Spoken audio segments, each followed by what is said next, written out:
I'm Chris. I'm Sandy. And this is Parenting Autism.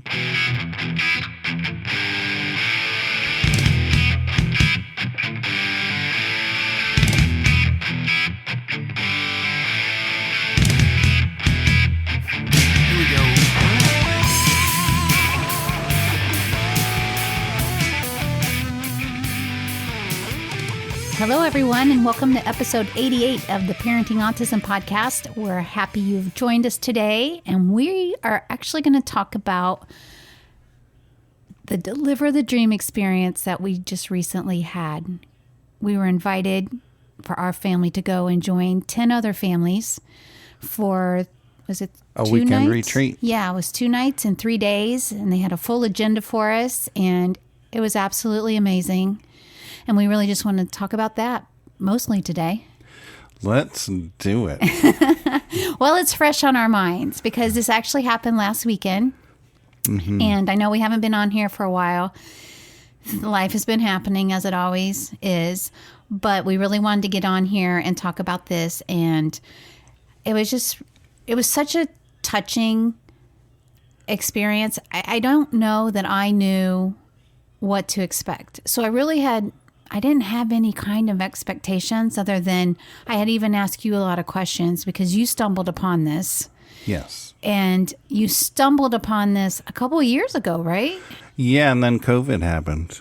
Right. So you got contacted and you told me that you weren't even sure you were going to answer it because you thought it might be like a spam call because it wasn't a familiar number. Yes. You took the call, and then when the person's like, "Is this Chris?" You were like, "Yeah." But then it was this awesomely cool guy named Zach on the other end of the phone. He's like, "This is Zach with Deliver the Dream." I'm like, "Okay." And then he's like, "Yeah, you contacted us a couple years ago about the Deliver the Dream retreat." And I vaguely remembered it. And as he kept talking, it all started to come back to me. I'm like, "Oh, yes. So he's like, "Are you guys still interested?" Yes. So it was really great. So then you told me that we were going to go on this autism retreat with different families. And we live in South Florida on the East Coast. So we're like Southeast Florida. And apparently they do this in different locations. We learned more as we got there. But they had this one up in the northern part of Florida, closer to the Georgia line, which was really nice for us. It was a little bit more of a drive. So we actually drove up Thursday night when I got done with work. And we stayed in a hotel up there so that we could arrive on Friday around 11:30 was the time we were supposed to arrive. Up in northern Florida, they have all the nice, pretty live oak trees. They had wild deer on the property. It was such a beautiful, peaceful location. Yeah. It was on a lake, and it just set the kind of vibe that I knew we were going to have an amazing time. And then I saw they had the tables set up inside the room that we went into where we would have lunch and all of our meals. The dining hall. Yeah, that's a good word for it. Thanks. So in the dining hall, they had tables that were set up, and that's where I counted 11. So I figured at that point, okay, there must be 11 families, and that's a good number because it wasn't too many, but it also wasn't too little, And going into this, we knew that we were going to be with other families who had children with autism. Right. But we didn't know exactly what we would be doing. All we knew really was that it was a weekend retreat and there would be games and activities for the whole family, some with just the kids. And like you said, we really didn't know what to expect when we got there. No, it was really cool because we did get some paperwork in advance, to kind of clue us in and help us prepare. And they had different themes for each day. So the first day was sports theme. The second day was Disney theme. And then the third day was tropical tropical day, I guess they called it. So for the first day, that was really easy for me because we are diehard Eagle fans. And I'm like, okay, it's almost football season. I'm going to go ahead and order Bryce a new Eagle shirt because he's grown out of last season's shirt because he's had a lot of growth spurt. And I have plenty of Eagle stuff and you have plenty of Eagle stuff. So that was really easy. And Disney, we don't have a lot of Disney. I know we live in Florida, but Bryce likes Mickey and Minnie, but we don't go to Disney all the time. So we don't have the Disney bug like a lot of other families.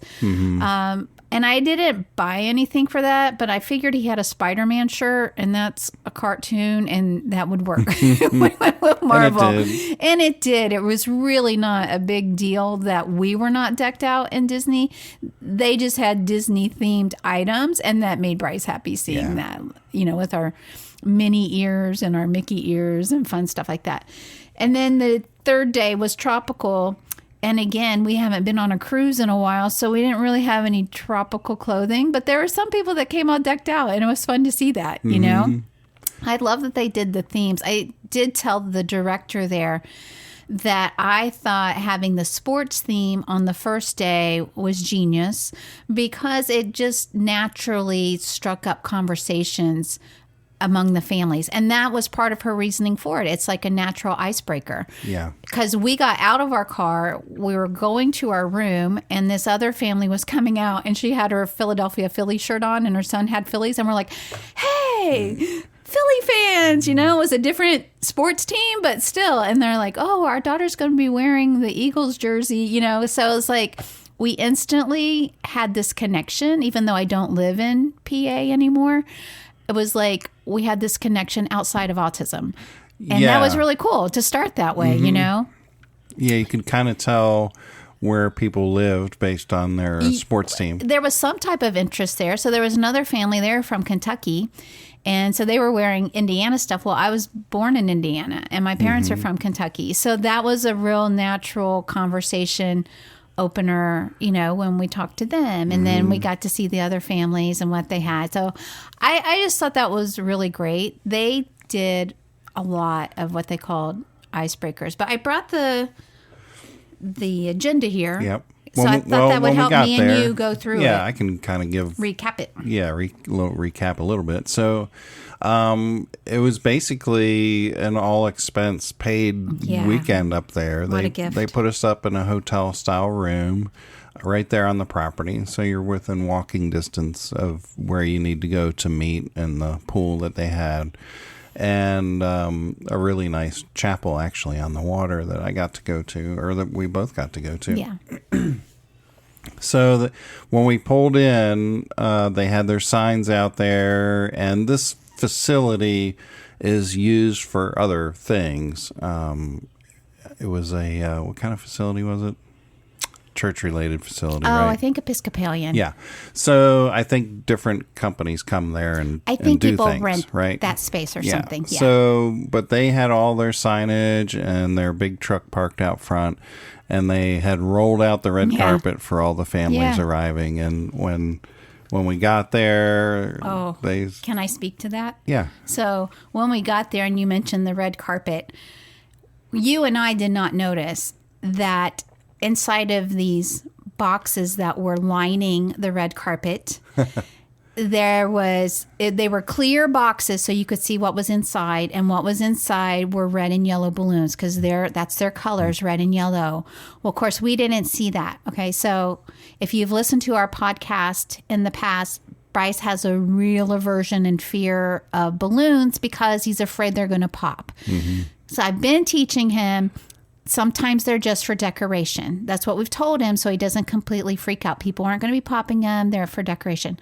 So we're walking down the red carpet, and another thing that in the past would have really freaked Bryce out was they all started clapping for us to welcome cheering. us. Yes. So, the unexpected loud noise has freaked Bryce out in the past, but he handled it so well. So we're walking through, and it was like, yay! And everybody's clapping and cheering and welcoming us.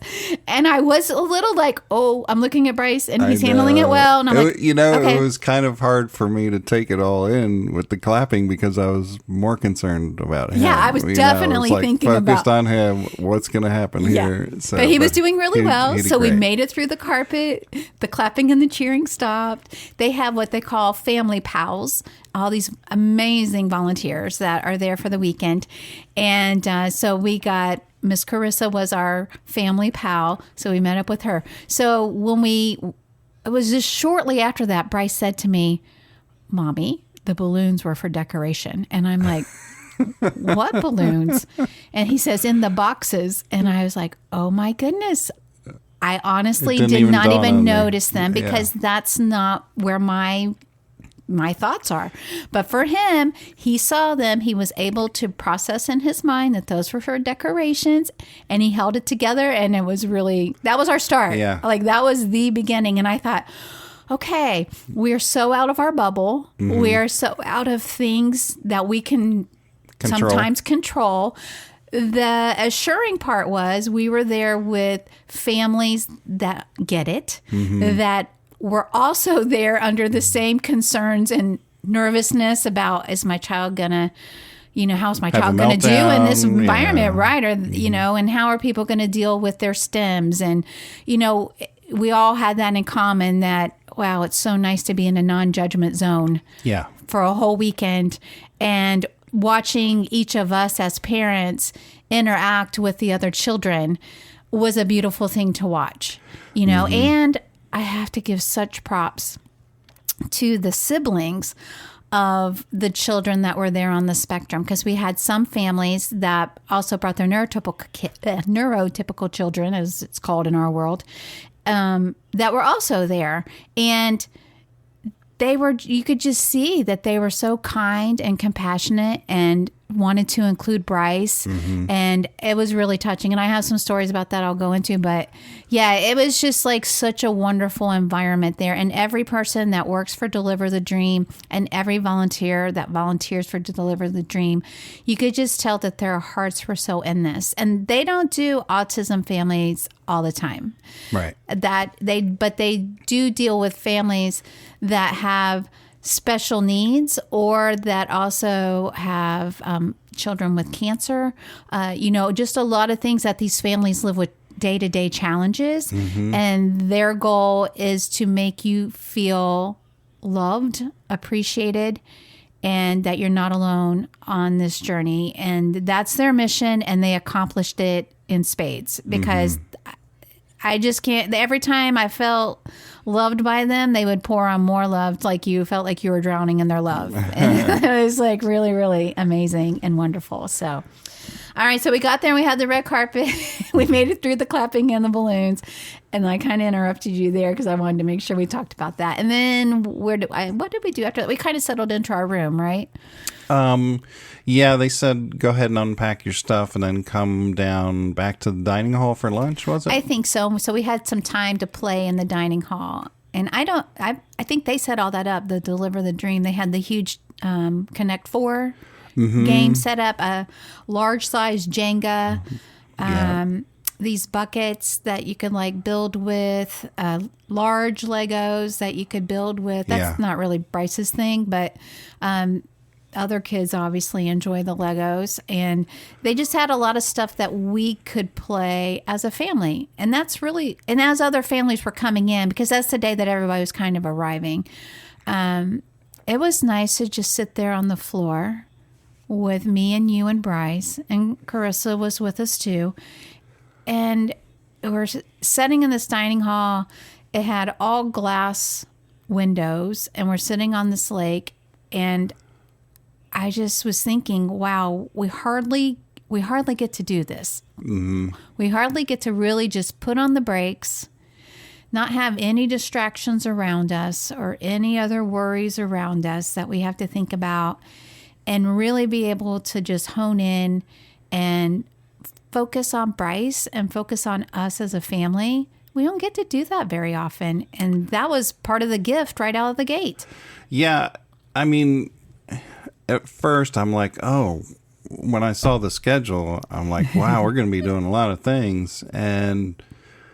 But it was nice because you don't bring your screens, there's no phones. Actually, I think we did bring our phones to take pictures, but we weren't on our phones doing anything. There was no video games being played, and it was fun activities set up for the whole family, and we were just all engaged and having fun together. And I think that really hit home with me, because when you're at home, everybody's doing their own thing, kind of like in their own world sometimes, and we don't stop and take those times to be together and do things together. And it really meant a lot to me that we got to do all those things together. I mean, and there was a lot of cool activities that they had.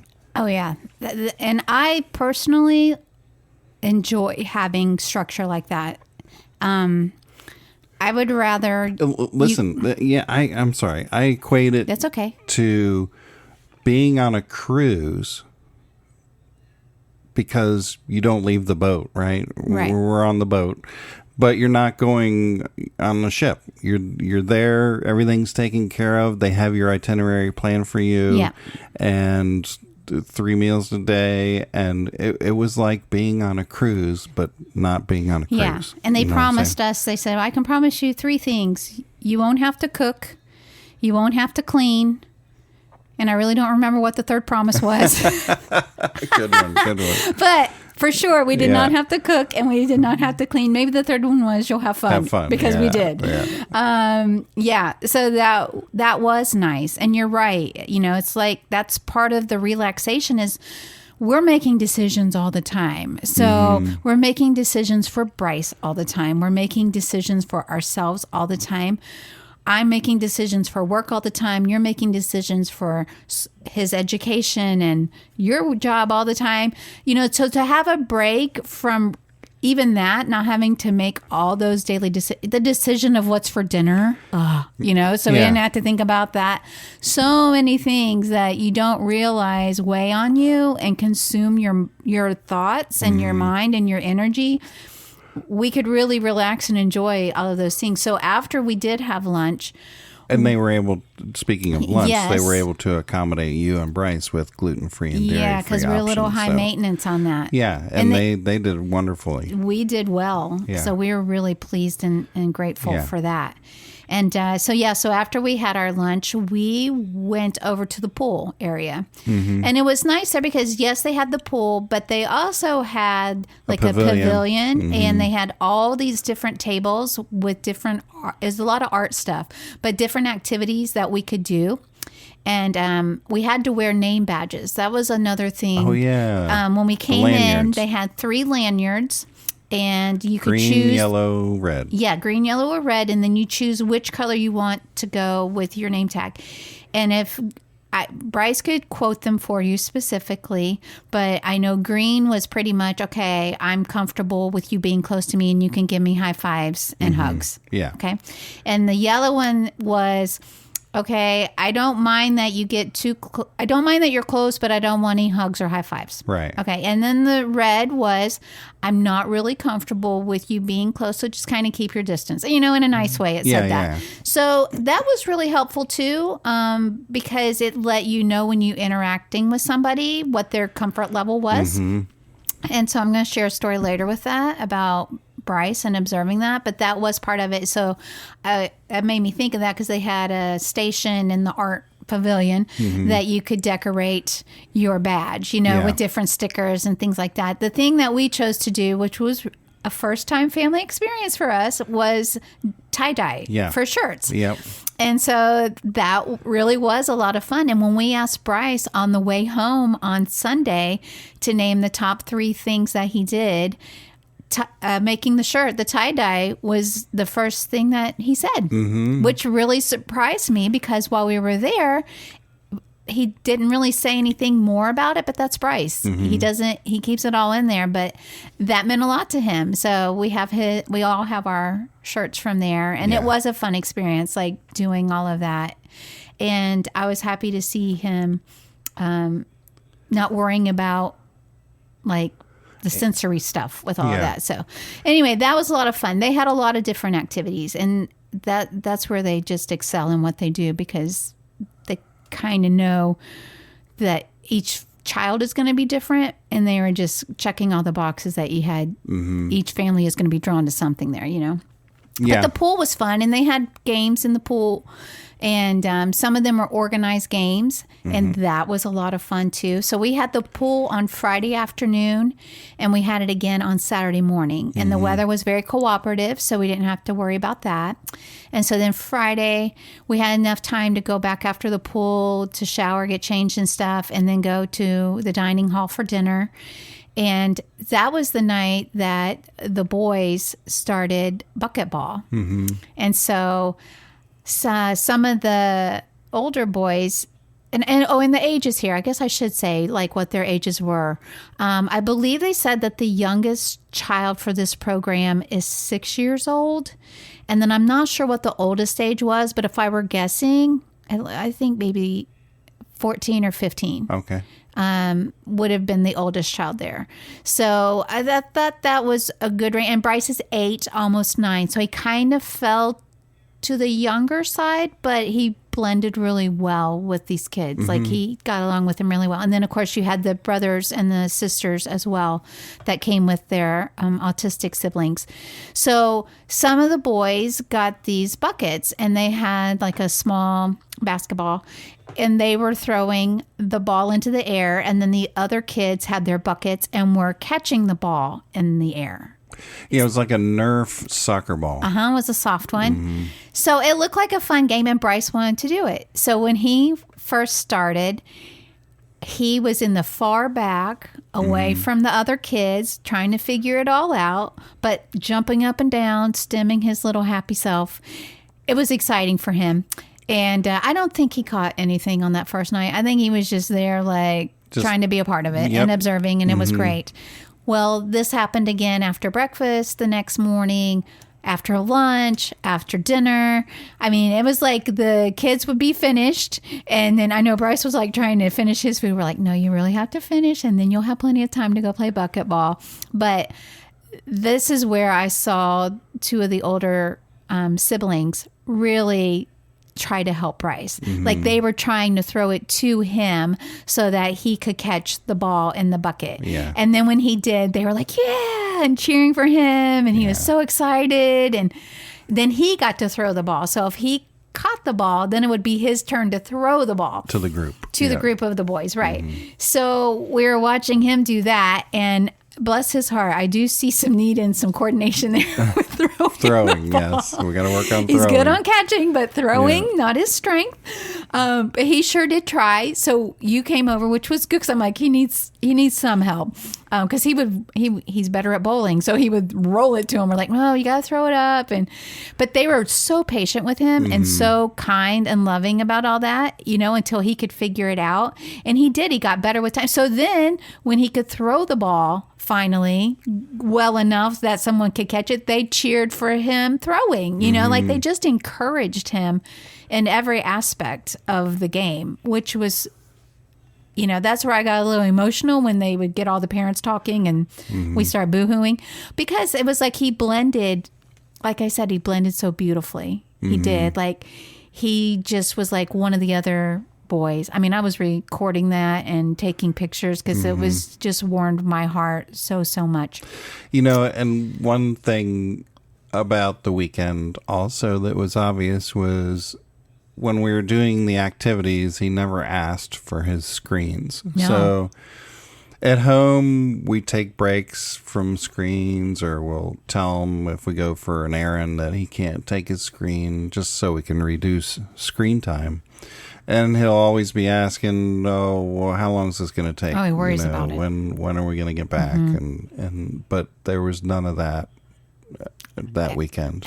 He really It was great. hardly ever asked about it. And I think that's because he was having so much fun with the other kids and all that he got to do. So that Friday night after dinner, we had a bonfire. Yep. So there were some bugs, so I know we didn't stay out there the entire time, but it was nice. And I think Bryce handled that really well. And then they had a game called Jarts. So it's kind of like darts. Lawn darts. But they're round bottoms so that nobody can get injured. So that part's nice. And again, this has to do with throwing. So I just mentioned how Bryce is not very coordinated with throwing the ball. So he started throwing the jart, and it was not great. But again, we worked with him, and by the time we finished, he was like making excellent throws. And he was getting cheered on by peers and adults that were around him and helping him. And, this was just the beauty of this group and this weekend. And I don't know if every retreat turns out as well as ours did, because it really does depend on the people that are there, and how open they're going to be, on how both sides. Interactive they're going to be. Yeah, absolutely. But this group, by the time we left on Sunday, we all just wanted to stay in touch. Yeah. It felt like a family connection that we just didn't want to lose. So it was really, really great. So that was Friday, and it had been a long day. So we slept well. Bryce did really great with all of that. And then Saturday morning, I think they did a sunrise walk, but we didn't make that. No, we're not sunrisers. So we made it to breakfast, which was good because we are not normally at breakfast at 8:30 as a family. So we made it for breakfast, and then after that was the pool again. Again at the pool, it was so great how they had us interacting as families. So one of the clever things that they did that I'm making notes of for future, should I ever need it. So that, how do you split people into groups that you can get them comfortable, right? Because you're going to naturally draw to maybe who you've already connected with, or in one case, we had two families that knew each other, so it'd be easier for them to do everything together. But they took you by your birthdays. So they lined you up by the month and the day that you were born, and then they split you into teams in accordance to that. So I thought that was very clever because... And they used that twice because later we had to remember again who were you behind for your birthday. Yeah. So that was really, really great. And it helped us get to know other people. And so we had games that we played again under this other pavilion. They had us actually build a boat together. That was interesting and challenging. They had pool noodles and PVC pipe and rope. So you had those three materials. And each, I don't know, how many teams do we have? 4. 4 teams? Yep. Each team had to think about how to build a boat. And there was 4 different boats at the end of the day. Completely different. And you just had those materials, and they said, okay, well, you have to build a boat, and it has to float across the pool. And whoever gets to the other side of the pool first wins, And you were on a separate team.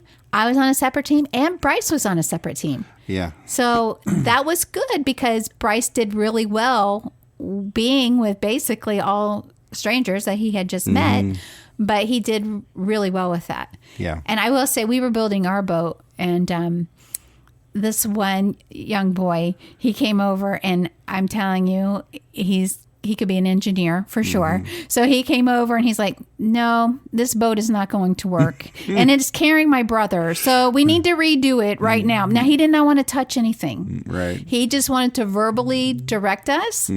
But we knew. That's funny. Me and this other parent, we looked at each other and we're like, okay, we're going to follow his lead. So we let him tell us what to do.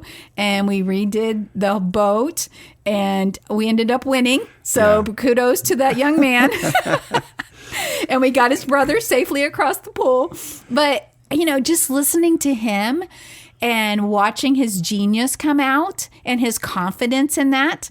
And, and I observed him in other parts, and he didn't play the bucketball with the other boys. And he kind of hung in the corner when we were doing another activity together. And, but I was proud of him for coming over, and he was going to protect his brother. Yeah. And he was going to tell us how to make that boat and to do it correctly. And we were like, yes, sir. Yes, sir. So we followed his lead, and it was really great and beautiful and enlightening to see that, That I liked about the pool was they had these cones in the pool. When we first got there, I think it was Friday. And so if you push down on the cone into the water, it shoots out water out of the top. So it was an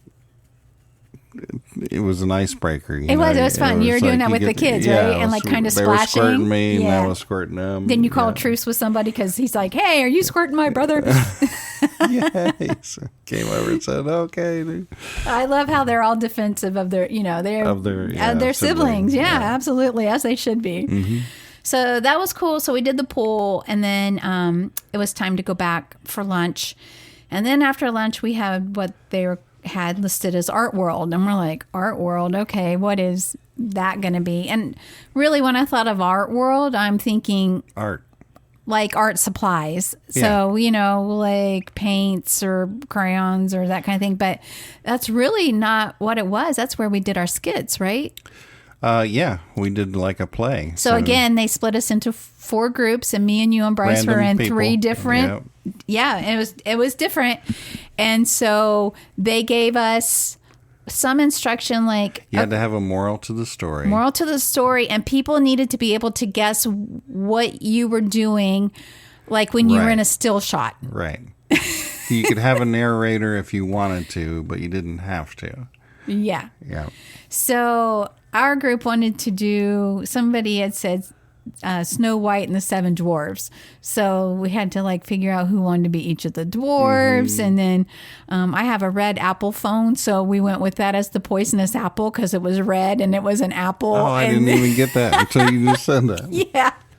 And so another one. And so we had a special needs CNI dog. What did they call the dogs? If you just hadn't said that, I'm so sorry. I could have told you. Oh my goodness! All right. Well, if you think of it, you can say it. But anyway, there was a dog there for the reasons to assist. Yes. Okay, so he was part of our group. So he ended up being Snow White because he was already tired and sleeping on the floor. So they dressed this dog up all weekend. It was awesome. So he ended up being Snow White and the group. And somebody guessed it right away. One of the kids guessed our still shot. Yeah. And then you guys are what, a rock band? We did a rock band. So you're like playing guitar, like that still shot. But we did another play though, didn't we? I think we did 2 things. So that was the still shot was the one because that was pretty much it. Like you didn't have to say anything else. They just had to kind of figure out what you were trying to be. And then the other part of Art World was the skit with the moral of the story, and you could have a narrator or not. Okay, so this is where things got a little wonky for us. Yeah. Bryce was upset. Bryce got upset. So he did great with his group. It was mommy. It was me. I'm the one that rocked the apple cart. I did not mean to. So again, it's one of these things that you forget how sensitive he is about certain things. So when we were planning our skit, I said, okay, I'll be the narrator. That's fine.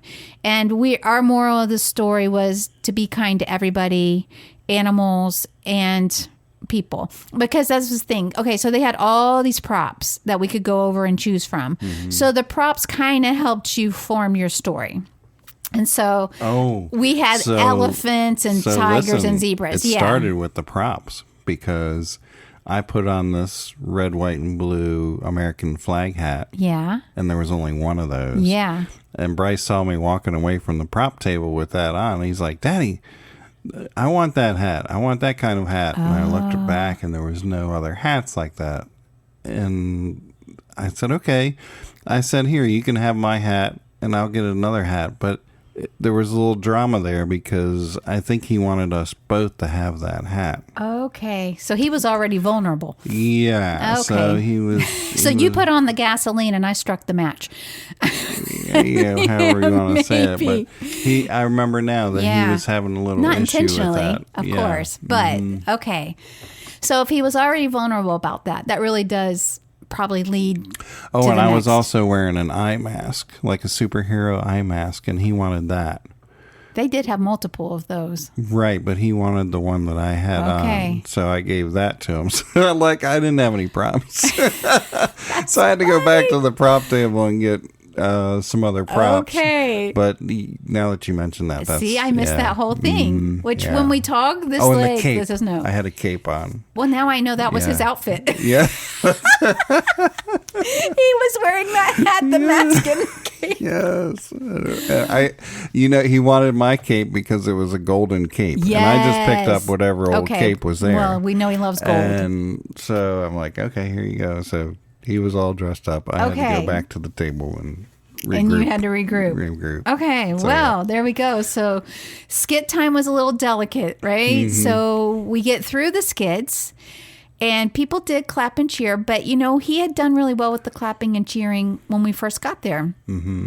So clapping and cheering was not on my radar. But part of my skit was about being kind to people and the animals, and because we're all God's creatures. So that was our theme. Well, they had these pom-poms.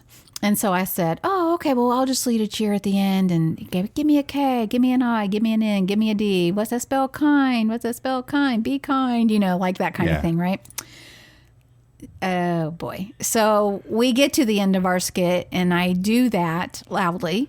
And, and so not only was I doing give me a K, but then the audience there was saying K, give me an I. Okay, so you have to picture this for Bryce. He doesn't like loud sounds if he's like in an audience. He's okay if it's coming from a stage, but if it's near him, on the stage, it's he's on the stage, it's okay because I must just hit him in a different way. But he was there sitting among all these people yelling. And back. he's never experienced anything like that. Somebody from the stage saying something and then the audience repeating it loudly. That was new to him. Yes. So I did that. We get through the cheer. Everything's fine. Yay, everybody's clapping. I think there was still one more skit after us. So he sat there and he kept it all in during that whole time because that's what he does. And then when we got done, okay, so then he had his skit, his team, and their team's story was about the tortoise and the hare. And so slow and steady wins the race. Yes. And so Bryce was in his red, white, and blue Uncle Sam hat, his cape, and his mask. Yes, now that I know that you had, designed for him, displayed for him to wear. You were the mannequin. So anyway, he was not the tortoise and he was not the hare in their skit. It was two other kids that did that. And they had a turtle shell on the back of one of the boys.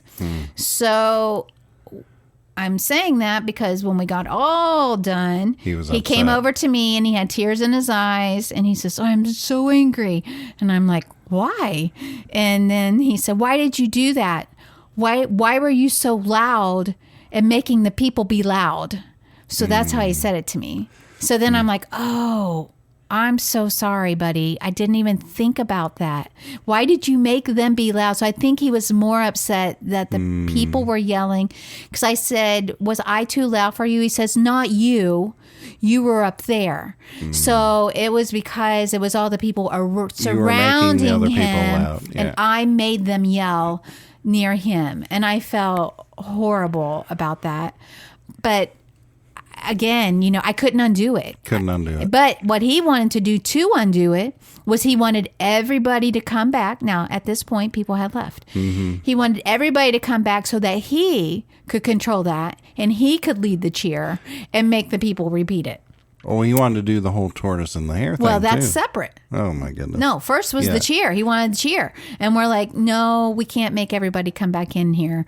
So we're starting to diffuse that. So then he starts crying about, well, I want to be the turtle. So I thought, well, okay, we're going to choose here.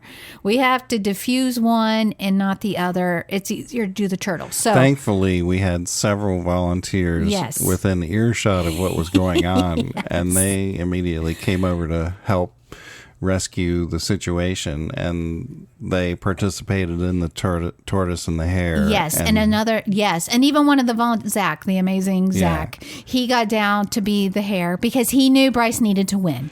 So they did the race, and somebody was in, and we were all cheering, and Bryce won, right? But when we said he didn't need the shell, I think we put something else on his back and a hat or something. Yeah, and it worked. So it was like, okay, we got him to that point. Well, he wanted to do it again. So this other little boy was going to race with him. So we're going, I saw Zach going, you must let him win. You must let him win. Okay. And he's like, okay. So going down, they're like neck and neck. And then we're like, oh boy. And then the little boy just like fell over. And we're like, yes. Okay. So Bryce went and he won, and it's like one of those things that, as a parent, you just kind of have to choose, how do you want to handle this? It could have ruined the entire day for us. It really could have if it was handled wrong. But we were able to diffuse when he never brought up the cheer again. He won the turtle thing. He did it twice. He wanted to do it one more time. We're like, nope, that was good. You did it twice. We got more things to do. And we were able to get him refocused out of that room onto something else. But that could have been really, really ugly. Yeah. But again, he was so out of his element. He was being exposed to so many things that weren't familiar to him. Yeah. And that's really the only hiccup that we had the whole weekend. So, and we got through it. Yeah. We got through it fairly well. So that was really, really a good thing. And he got past that. He did. It never came up again. Proud of him for doing that. Yeah. So that was Art World. And right after Art World was family free time. And so we had already told Bryce when we have our family free time, because we knew that was going to be for like a couple hours, that he could play his Switch at that time. So because he was asking a little bit like, when am I going to have playtime? But once I could tell him at 4:00 on Saturday, you're going to have playtime, then he had a time and he knew it. He struggles if it's indefinite. If you're leaving him hanging out there, he does not do well. And that's with anything. Right. He does not do well with that. But once we could give him a firm the schedule time, was good for all of us. It was, and that helped with that. So all of the parents were like, nap time, yes, So it was great. We were able to go back to the room. I think you and I both were able to like relax and nap while Bryce played his game, and then we got ready for dinner. Of course, the boys were happy to play bucketball again, and then in the evening, they had a dance party for the kids. And let me tell you, when Bryce saw a dance party on the schedule, he was so excited about that. And so, but I was going to say, so Miss Carissa, when we would have meals with her, we were educating her about Bryce. So, because she knew about the balloon, right? Because I think it was Friday night when we were in the dining hall, somebody took one of those balloons out of the box and it popped. And Bryce did hear it. And he's like, what's that? And we're like, well, somebody popped a balloon. I said, but it was an accident. It wasn't for fun. And he stood there for a minute. He did. We're like, oh, who popped it? What's He wanted to know happen? who popped it. I had to show him the boy who popped it. He wanted to know what he looked like. I mean, I thought he was going to go like, interview him. Like, why did you pop the balloon? But there were certain things we had to answer for him, but he handled it. So that was great. Well, I had to explain to Carissa then he doesn't like loud, unexpected noises, whether it's, cheering, yelling. Yeah, balloons clapping. Popping, bubble mailers. Yeah. So, we just have to be really careful with that. And the last time Bryce went to a dance party was for a friend's birthday, which I know we talked about on a prior episode. Yeah, didn't end well. It did not end well because we were not anticipating the cheering at the end of a song, and that Bryce lost it with that. So we told her that. So poor girl, she was like on edge, I think, the entire time. Yeah. She was like, when we came out, she's like, he did so good. Yeah. And they didn't do any of the clapping and the cheering.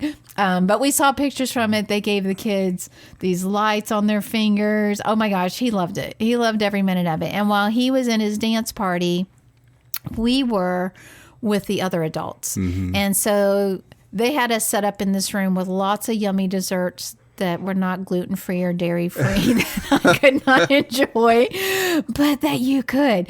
And, but it was nice. Like, we really got to sit down and talk with other parents.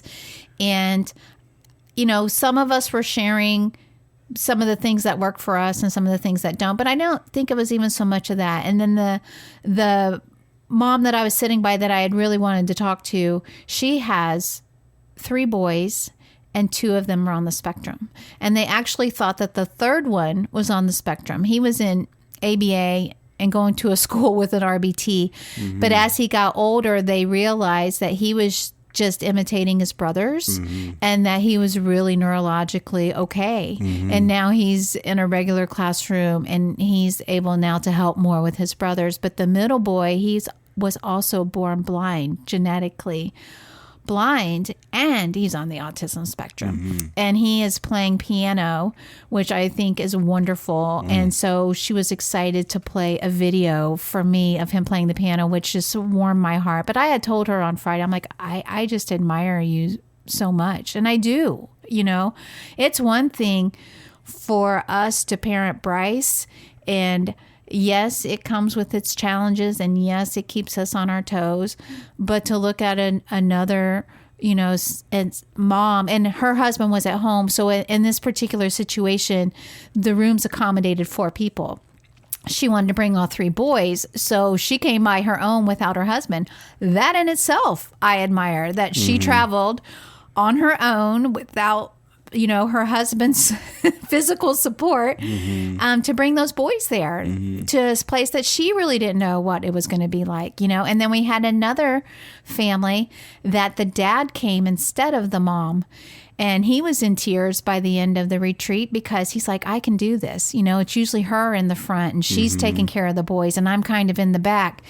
But, you know, this really helped him see his son through a different lens, and also himself, that, you know what, I can do this too. And that was a beautiful thing, like, to watch how this weekend affected everybody. But I thoroughly enjoyed talking to her and getting to know her more. I feel like her oldest son and Bryce have some similarities. And then she said something about doors, and I'm like, oh, the doors, oh my goodness, you know, and the elevators and all that, the appliances, you know, all that similarities that we had. So it was just really a blessing to have. And that's when you kind of took your time away. So I want you to talk about that, because you told me about it later. Yeah, I don't know. I'm sometimes the room that we were in, it was very loud. Well, everybody was talking, right? So yeah. It was nice. They had like coloring stations set up for the adults around these tables, and then they had a couch area, which is where kind of we were, and there was like a circle. And so everybody kind of started talking to somebody, and I don't hear. It's true. You kind of weren't in our conversation. Yeah, I can't hear as well as I used to be able to. So I've played a lot of music in bands and yeah. loud music, and so I can't hear as well. So and I was a little too far away from everybody to really join in on their conversation without it being awkward. So I'm like, all the talking in the room, it just felt like static in my ears, I guess, kind of. So, and I knew you were in a good conversation. I was, yeah. And so I'm like, yeah, I'm gonna just take 5. And so I walked outside, and I remember them talking about the chapel on the lake, and I don't know, it's about a quarter mile away, maybe 1/8 of a mile, quarter mile. So I decided to walk down to the chapel, and on my journey down there, I was being attacked by these bugs. Like, you know, I just felt like there was a presence trying to prevent me from completing my walk to the chapel. Okay. And, you know, I mean, the bugs were they were flying around my head. They were like running into me, you know, like yeah. bugs normally don't run into you, right, you know, right, so right. they just buzz around you.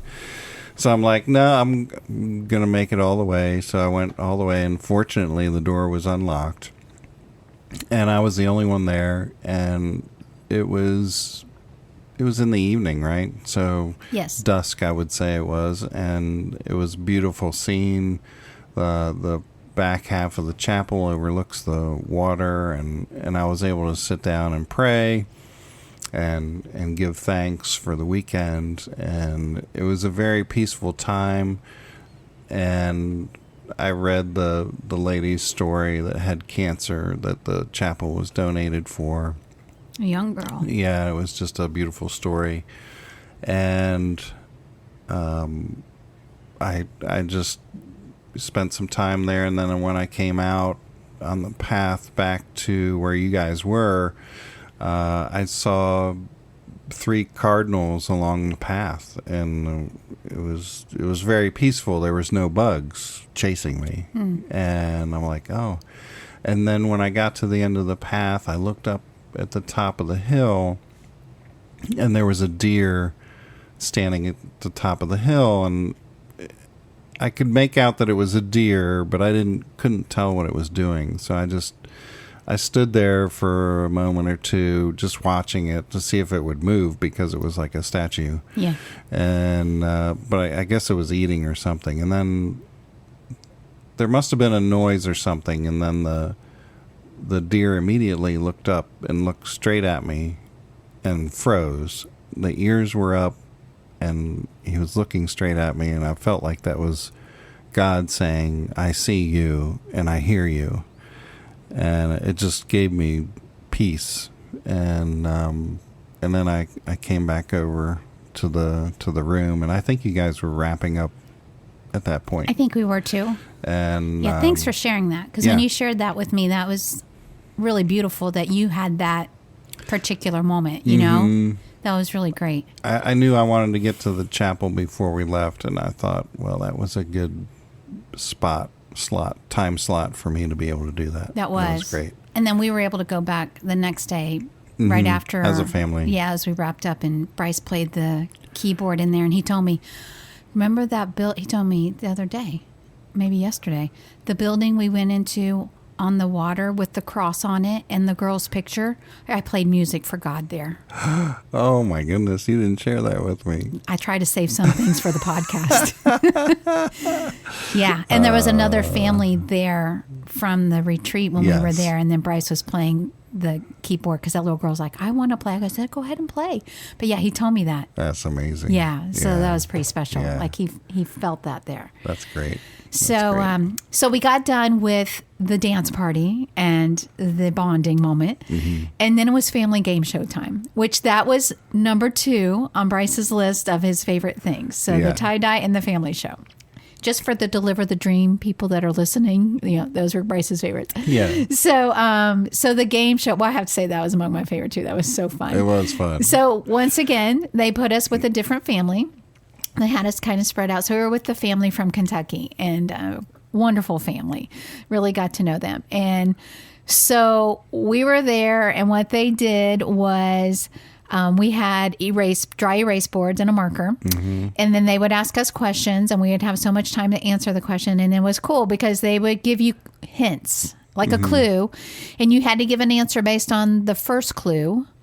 And then you would have to then they would give you a second clue, and then you could either leave your answer or you could change your answer, but you would get fewer points. And then they'd give you a third clue and then a fourth clue. And then depending how early you got, it would depend on how many. And what did they give us? Popsicle sticks? Yeah, some type of colored sticks, right? Yeah. So, and then some of them, they just ask you straight up questions, and you got so many points for it. So it was so great that we had that family, because their knowledge of some of the things that we didn't know, and then we knew some things that they didn't know. I did learn what a female peacock is called, because I did not know that, and that is a peahen. And she knew that because they had just gone to some someplace they had been, and she had just learned that. And I'm like, well, that's perfect timing. Wow. I mean, who would know that? Wow. So I'm glad I had everybody else at my table, because I think out of the 10 questions or whatever there was, I would have gotten one right. It was a wide variety of topics. I'm glad I had you guys. Yeah.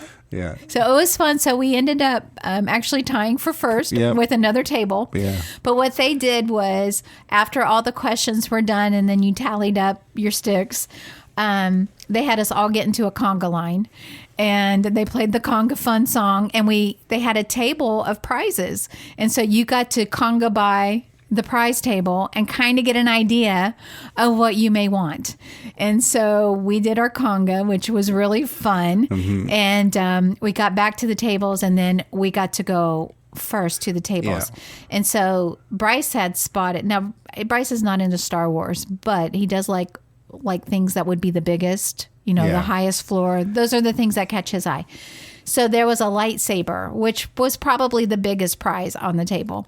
And so the other young boy at our table, he had grabbed it, and he's the older brother of one of the little boys on the spectrum, but he saw that Bryce wanted it. And I think they were Star Wars fans. They were, yeah. But he had one at home. I think he did. And so he said, would you like it? And Bryce was like, yes. And so he gave it to him. And before we left, Bryce had done another craft on Sunday, and there was a card inside of his prize, his little box, his treasure box. Mm-hmm.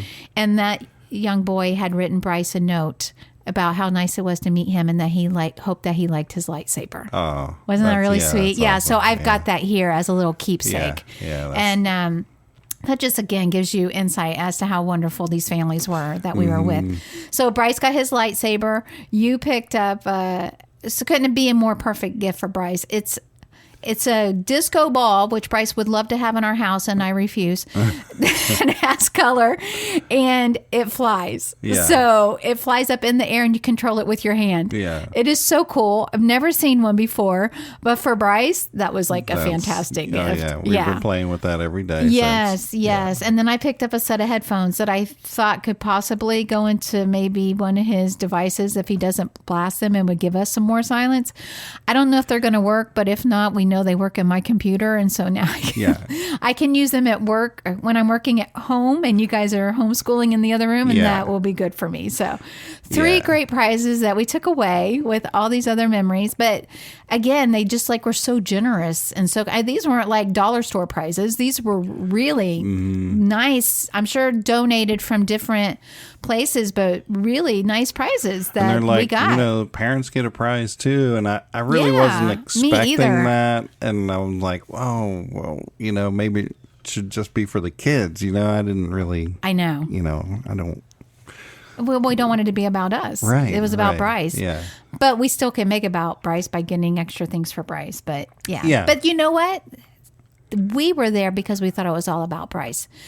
But the Deliver the Dream for the staff whole family and volunteers, they were very much focused on making us feel loved, valued, and appreciated as the parents of children who are on the autism spectrum. Because, sometimes I don't know, like me and you, we don't always hear that all the time, and you don't want to hear it because hey, it's our child. I mean, this is what our life is about, and we just do our best with it, and we don't need extra accolades for that.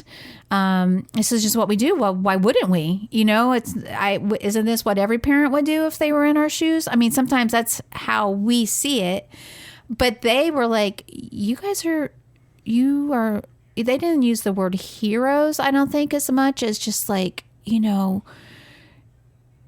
it's okay. You guys are doing a great job. They just wanted us to feel good about ourselves, and that we do work hard. And the message was loud and clear. And they gave us opportunities to really self-reflect and help prepare us for the rest of this journey, because the journey is long. But, they wanted us to feel loved. And I think that's why they said, Anna, something for the parents too, which again, that's we were not expecting that for us. This is all about Bryce, but no, they really made it about all of us, which was pretty special. Yeah. So that was game show. That was a lot of fun.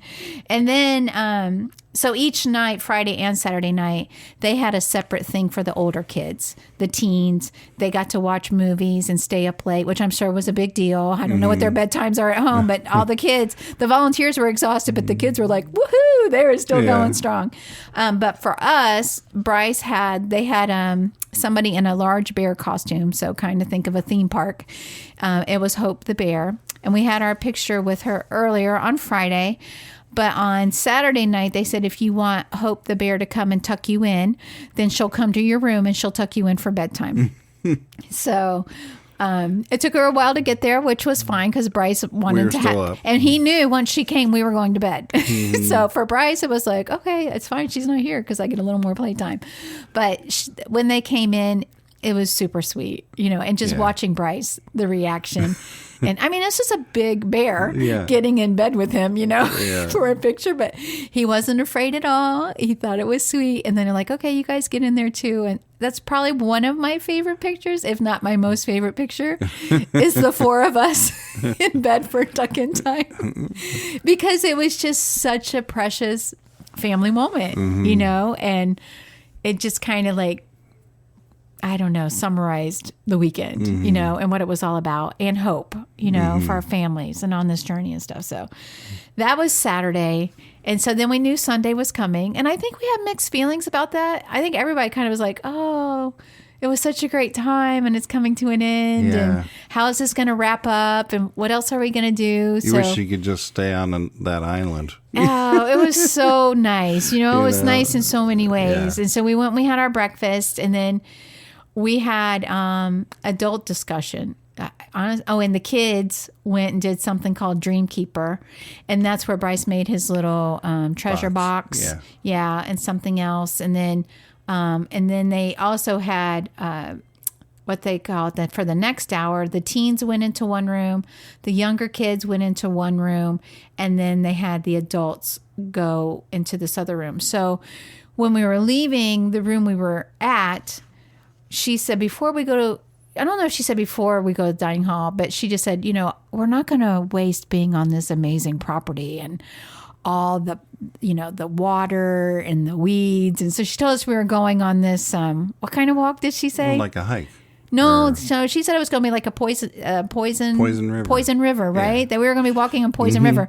So we're looking at each other, and this one mom with me sitting there, she's like, I'm not wearing shoes for that. Should we go put on our tennis shoes? I'm like, I know, I brought sneakers too, but I wasn't planning on this. So, well, if we're really doing this, I'm going to go put sneakers on. I don't do snakes. We're like all the time. I really don't do snakes. I'll do lizards. She's like, is there anybody that's afraid of wildlife? Because there's snakes and there's frogs and there's... A lot of us were like, I'm not so sure about this, right? So we're all kind of like, okay. So we're walking out of the room and like, where are we going? And then she takes us into the dining hall, and then, okay, we're not really going in it. It was like pretend that they had the Poison River there, but it was cool. Once again, they split us up with somebody that you didn't know, and they blindfolded us. And so you had one person that you didn't know, that you just met, leading you as you're blindfolded through Poison River. Well, Poison River, so let's tell them what it was. Was a river designed with ropes, so you could see the borders of the river on the floor. And then in the river they had little toy alligators and snakes and all different kinds of things that were in the river. Right. So our partner had to tell us how many steps to take forward, and then which way to turn, how many steps. And so we had to get through the river. And if you stepped on something that was poisonous, you had to wrap a bandana around your ankle. And that would become a dead leg. You couldn't use that foot anymore. So it was fun and challenging, and, it helped us learn how to build trust with other people, and it just, at the end, she just said, how did that make you feel? And to me, I reflected on it as the poisonous things in the river are like the obstacle course that we go through in life with autism, because there's always something close by that could cause a behavior or a reaction, or we have to go to this doctor, or just different events in our autism journey that represented all those little things in the river that parents of neurotypical kids don't have to navigate.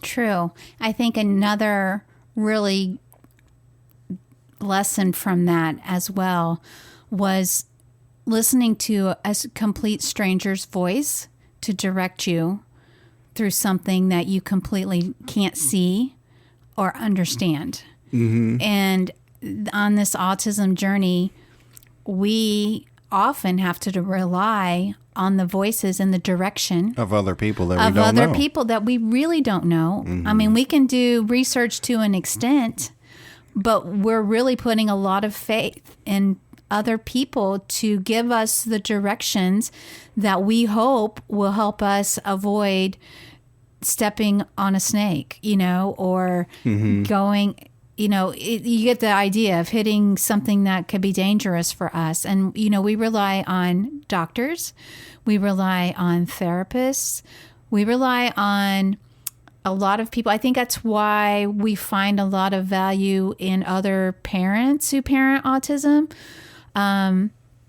Because we feel like they live it in a different way than being on the outside speaking in.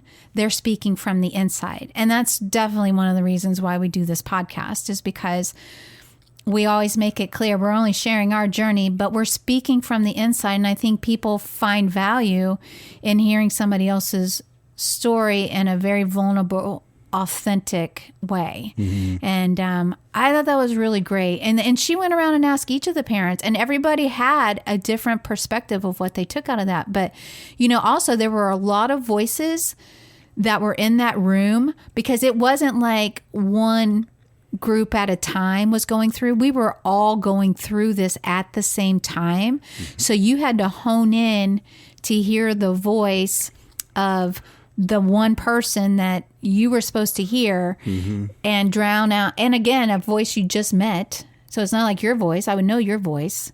I had to learn a new stranger's voice and tune out all the other voices, Mm-hmm. But then I take that from a spiritual perspective as well, that we can, that, we always, I pray, and I know you do too, for discernment, for God to lead us through this. And sometimes we have to really focus in to hear his voice to guide us through this, and not rely on the other voices. Because yes, we do have doctors and therapists and parents and other people that want to help us and mean well and will speak into our world.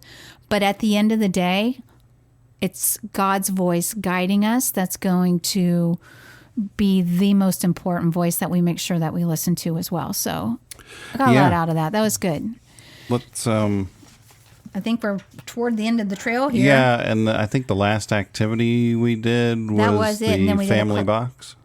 When did we do the family box? That's the closing circle. Yeah.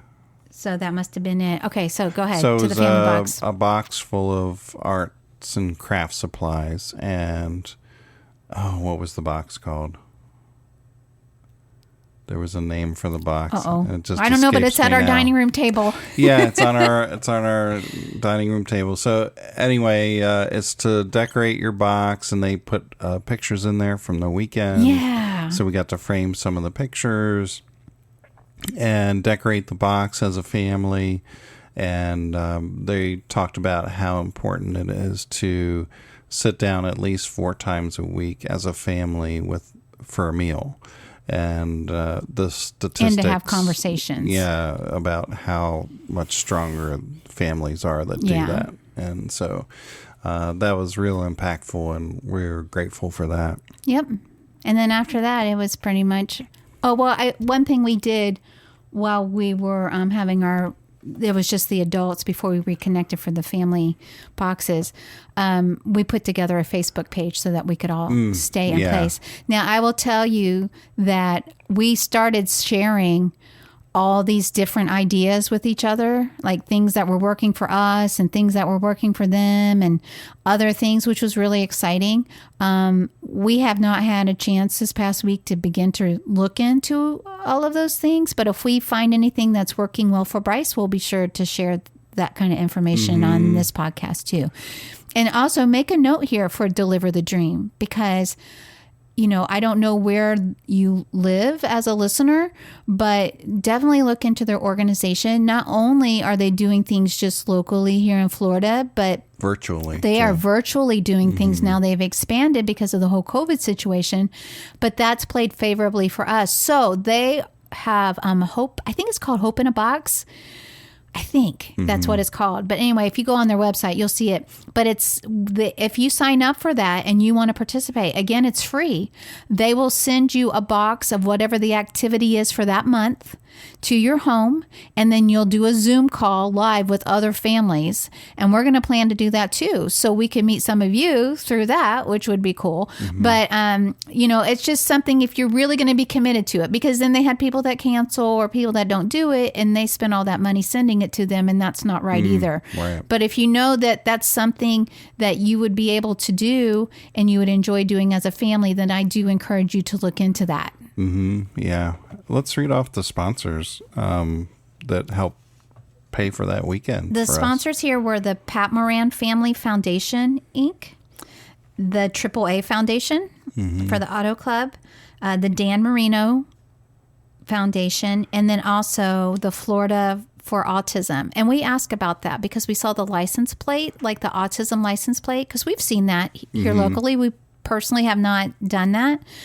But now we understand that the extra money that you pay for your registration and tag, if you choose the autism one, they take those funds, the state of Florida does, and then they will give them to different organizations to help them. And that's what Deliver the Dream got. So next year, I believe we'll go ahead and probably get those plates, because now I know what's going with that extra money and that we could help other families. I'm all in on that. Yeah, that was great.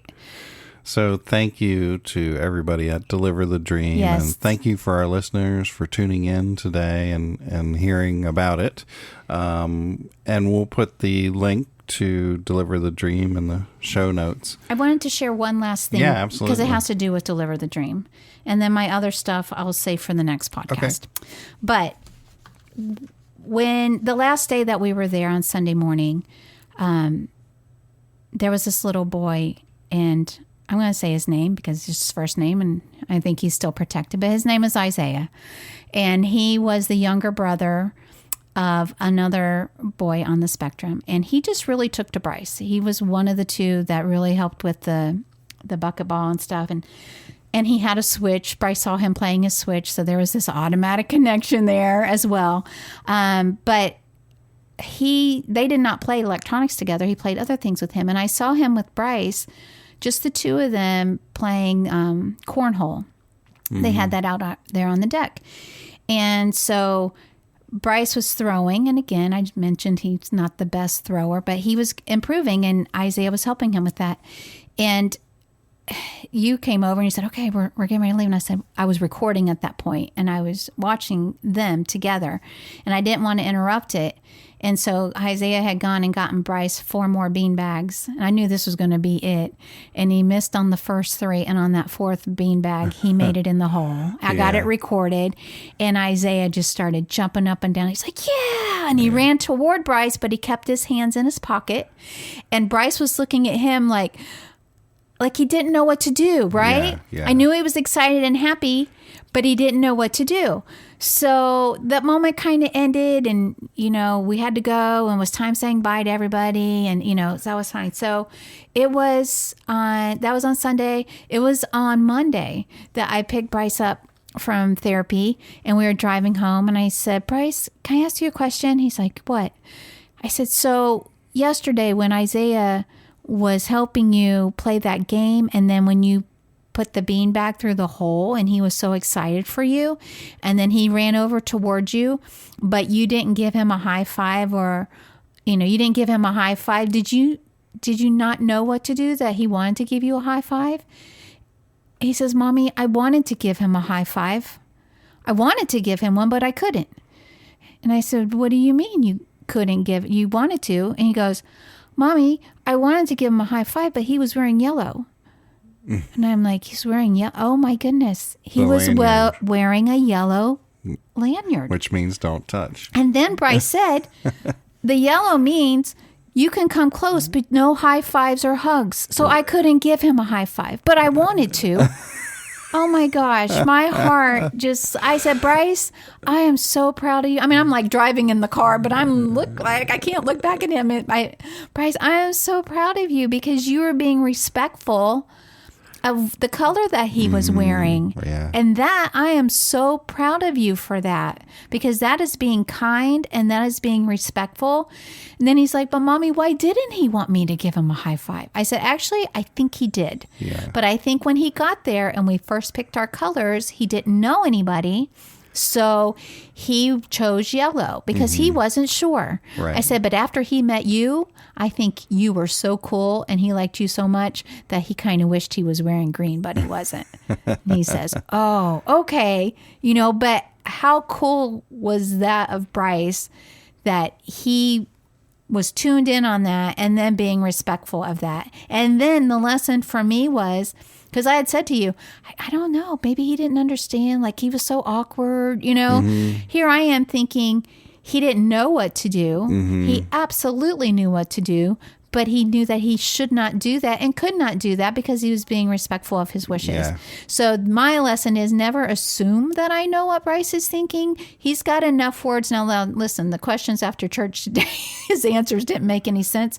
But most of the time, if I ask him questions now, he can tell me something and I can figure it out. And, I need to ask him those things. Do you want to bring him in or you want to wrap it up? I think we can wrap. Okay. Yeah. Well, then for today, this is it. Thanks for tuning in, and we will be back with another episode soon. Thanks again, guys. We really appreciate it. We'll talk to you soon. Bye. Bye.